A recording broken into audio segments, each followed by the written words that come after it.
Hey folks, this is Kelani. Seeing as patch 725 should be just around the corner, let's have a look at the state of Hunter going into the new patch and the new raid tier.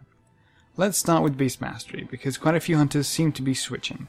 So Beast Mastery has had a few changes since the start of Legion, and we're at the point where Dire Frenzy is our go-to talent. The recent addition of the Legendary Shoulders, which gave Dire Frenzy 2 charges, threw Beast Mastery to the top on some fights, simply because it allowed you to maintain 3 stacks of Dire Frenzy outside of Bloodlust without getting crazy procs. The 2 stacks of Dire Beast will be baseline after the patch, giving us much more control over how we play and smoothing out Beast Mastery as a whole. It also means our potential damage increases without needing the Legendary Shoulders. Another cool change coming will affect how Dire Frenzy generates focus.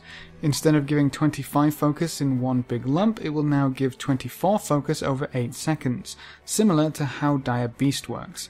That means we can make better use of procs without losing a bunch of focus. Dire Frenzy and Dire Beast will also reduce the cooldown of Bestial Wrath by 12 seconds, down from 15. Bestial Wrath will last 5 seconds longer though, which works really well for the new set bonuses. There's one last big change which reduces our global cooldown of most of our abilities during Aspect of the Wild, so we can spam kill commands a little faster. We will be taking a pretty large hit to some traits, notably Jaws of Thunder and Pack Leader, which I guess are sort of payment for getting the 2 charges we should have had all along. Overall, we should still be in a good spot on single target fights, which quite a good deal of Tomb of Sargeras encounters seem to be. Beast Mastery will also stay the most mobile ranged class, which should give it an edge on some of the fights which require moving across the room, or just moving a lot in general. It should be super easy to keep up with mechanics while dishing out decent damage, so if you're struggling with mechanics, Beast Mastery might be a good spec to learn the fights with. As far as legendaries go, the shoulders are getting knocked down a peg, which leaves us with the good old favourites of Call of the Wild and Roar of the Seven Lions on top, with most of the others being more or less even. Shoulders will probably still remain decent, just not as impactful as they once were. We'll also get 2 new legendaries, Soul of the Huntmaster, which is our legendary ring, and allows us free use of the Bestial Fury talent, as well as Parcel's Tongue, a haste mastery chest piece which provides a stacking buff of 1% damage and 2% leech whenever you cast Cobra Shot, with a cap of 4 stacks.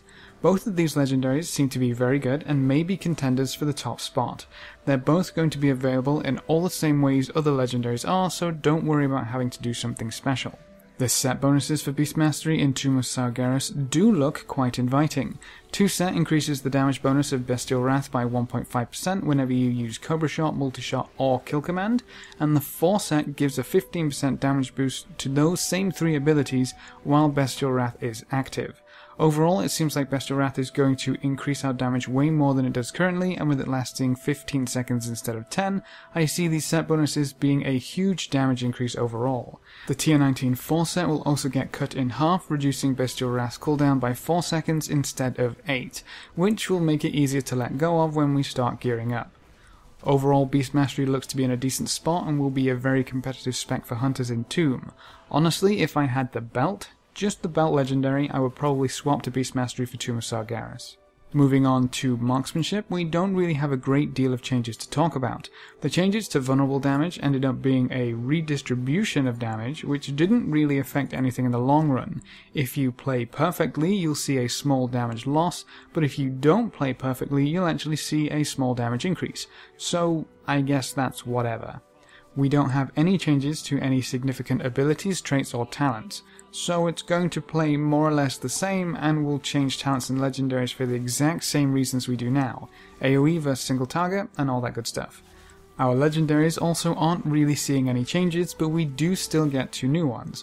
Marksmanship will share the Soul of the Huntmaster ring and will grant free use of the Lock and Load talent, and the other one is Celerity of the Windrunners, a haste mastery cloak which grants you 15% haste for 6 seconds whenever you use Windburst.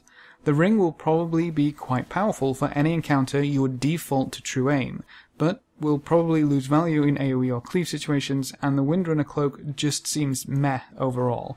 It might have some interesting interaction with the new set bonuses, but I don't see how it could outperform some of the legendaries we already have access to. One thing that will change is the encounters we'll be dealing with, and a great deal of Tomb of Sargeras bosses seem single target focused. That means if you have the boots and the gloves, you're probably in a solid spot legendary wise, but that means we'll also be running more true aim, patient sniper, trick shot than we did in Nighthold. But there's going to be a few bosses where explosive shot and piercing shot will definitely have great value. The new set bonuses also lend themselves quite well to this change, as they focus around aim shot damage. The 2 set causes aim shot to reduce the focus cost and cast time of the next aim shot by 15%, while the 4 set increases your crit strike damage by 15% for 6 seconds whenever you cast 2 aim shots in a row. It's hard to get maxed value out of those bonuses when using the typical meme build, which is kind of sad to see, but they'll be a huge boon to the single target setup of Marksmanship. We'll also probably be holding on to tier 19 2 set as long as possible, though it has received a slight nerf. True Shot's cooldown is reduced by 1 second when you spend 45 focus, up from 35, but I don't think that's a large enough difference to completely write it off. Going into Tomb, I think Marksmanship will be in a pretty good place. Our single target isn't hurting as much as it was before Nighthold, and we're getting some pretty decent set bonuses to augment it, so I'm pretty excited to see what we can do. As for the question of Marksmanship or Beast Mastery, I'm playing it safe and have both with Concordance and can happily swap between the two, depending on which is performing better or fits a fight better. Though I do have legendaries for Marksmanship and not Beast Mastery, so I'll probably go Marksmanship for the start. To you, I would say play what you enjoy most or have the legendaries for. I don't think one will be vastly superior, so either should do fine. Now let's have a look at the Black Sheep, Survival. Survival has been in a pretty decent spot lately, and the only problem that still clings to it is that it's a melee spec. Some hunters just don't want to play melee, and that's fine, but Survival is still our brother spec, so we need to show it some love too. Sadly, there's not really any love from Blizzard, or at least any excitement. Survival has a grand total of 3 changes. Explosive Trap will now trigger in an 8-yard radius up from 5 yards, Dragon's Fire Grenade is getting a sizable buff to its damage, and the proc chance of Echoes of Onara is being increased to 20% from 10%. So we don't really have anything to talk about here, even less than Marksmanship, but maybe that's a good thing if you enjoy the current Survival. Now that does mean there's no changes to the Survival legendaries either, but the Soul of the Huntmaster Ring will give free use of the Serpent Sting talent, and their other new legendary is a Haste Mastery Cloak, which gives them 10% crit chance against enemies that are burning from Explosive Trap. The free Serpent Sting is nice, and I guess the Dragon's Fire Grenade buff works to its advantage, but I'm not sure how the numbers will pan out. It doesn't seem altogether super strong.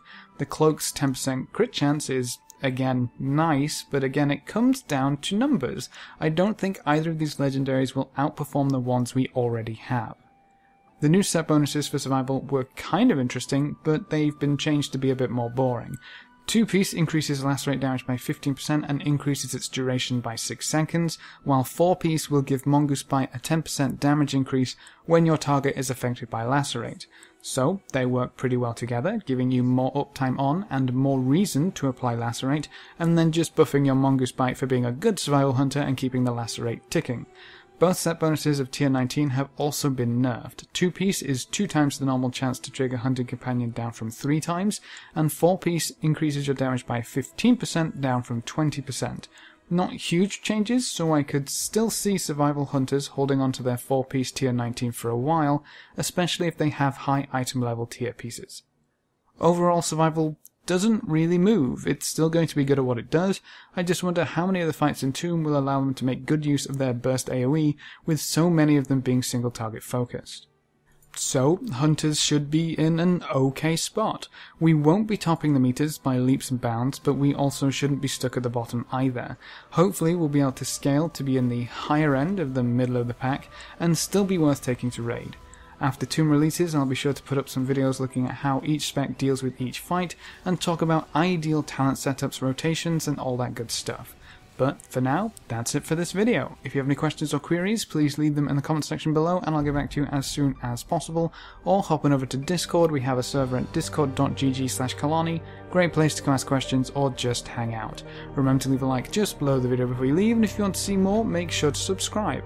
But apart from that, thanks for watching folks, good luck and have fun, and as always I will see you next time.